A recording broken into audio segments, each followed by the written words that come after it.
সম্মানিত দর্শক, এতক্ষণ আপনারা বাড়ির এক্সটেরিয়র ভিউ এবং টপ ভিউটি দেখলেন।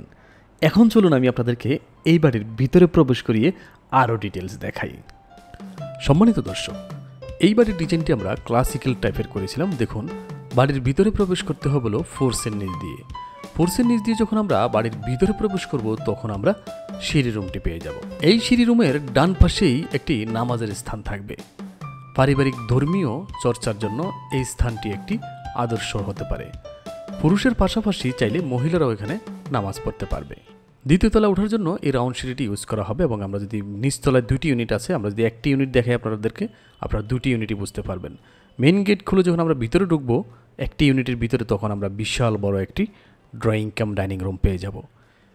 এই ড্রয়িং কাম ডাইনিং রুমের সাইজটি একটু বড় পরিসরে রাখা হয়েছে। খুবই আন্তরিকতার সহিত এই ডিজাইনটি ইউটিলাইজ করা হয়েছে। কিচেন রুমটা মোটামুটি ডাইনিং যে টেবিলটা থাকবে তার পাশেই রাখা হয়েছে। তার পাশে একটি কমন বাথরুম রাখা হয়েছে, যেটা সবাই ইউজ করতে পারবে। আপনারা চাইলে হাই কমোড অথবা লো কমোড যে কোনো একটা ইউজ করতে পারবেন।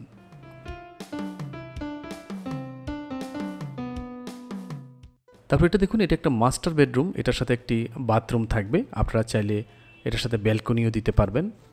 খুবই চমৎকার। দেখুন, মোট কথা হলো প্রত্যেকটি বেডরুমের প্রাকৃতিক আলো বাতাসের সঞ্চালন নিশ্চিত করা হয়েছে।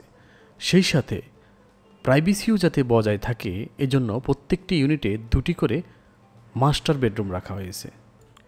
অর্থাৎ দুটি বেডরুমের সাথে আপনি দুটি অ্যাটাচড বাথরুম পেয়ে যাবেন।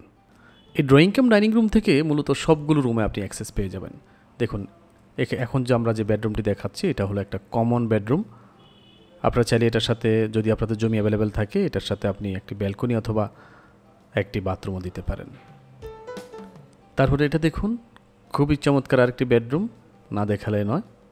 প্রাকৃতিক আলো বাতাসে ভরপুর একটি বেডরুম। এটার সাথে একটি বাথরুম থাকবে এবং একটি ব্যালকনিও রাখতে পারবেন চাইলে। খুবই চমৎকার। দেখুন, প্রত্যেকটি বেডরুমে প্রাইভেসি বজায় থাকবে ইনশাল্লাহ। এটার সাথে একটি বাথটাবও থাকবে।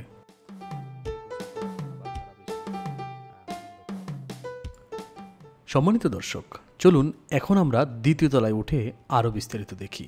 নিচতলা তো আমরা ডান পাশের যে ইউনিট আছে সেটা দেখলাম এবং উপরে গিয়ে আমরা বাম পাশের ইউনিটটি দেখব, যাতে করে আমরা বুঝতে পারি উপরে নিচে টোটাল প্রতিটি ইউনিটে কী কী ফেসিলিটি থাকবে। এখানে উপরে উঠলে আমরা ড্রয়িং কাম ডাইনিং রুমটি পেয়ে যাব। সেম নিচতলায় আমরা যা দেখেছি দ্বিতীয় তলায় সেম টু সেম হবে। এখানে কোনো পরিবর্তন নেই। নিচতলা আমরা ডান পাশের ইউনিটটা দেখিয়েছি এবং দ্বিতীয় তলায় আমরা বাম পাশের ইউনিটটা দেখালাম আপনাদেরকে। প্রত্যেকটা বেডরুম এবং প্রত্যেকটা বাথরুম এবং drawing cum dining room same to same নিচতলা দ্বিতীয় তলা, মানে চারটে ইউনিট। দুই তলা কমপ্লিট করবে ওনারা। এখন দুই তলা কমপ্লিটে আপনার চারটে ইউনিট হবে। চারটে ইউনিটের সমান ফেসিলিটি থাকবে। সম্মানিত দর্শক, আপনারা যারা আমাদের কাছ থেকে ড্রয়িং ডিজাইন করে নিতে চান, স্ক্রিনে দেওয়া ফোন নাম্বারে যোগাযোগ করে আপনারা আপনাদের মনের মতো, আপনাদের চাহিদা অনুযায়ী আপনাদের স্বপ্নের বাড়ির ড্রয়িং এবং ডিজাইনটি আমাদের কাছ থেকে সংগ্রহ করতে পারেন। ইনশাল্লাহ আমরা আপনাদেরকে দেখাতে পারবো আপনার স্বপ্নের বাড়িটি নির্মাণ করার আগেই আপনার বাড়িটি দেখতে কতটা নান্দনিক হবে।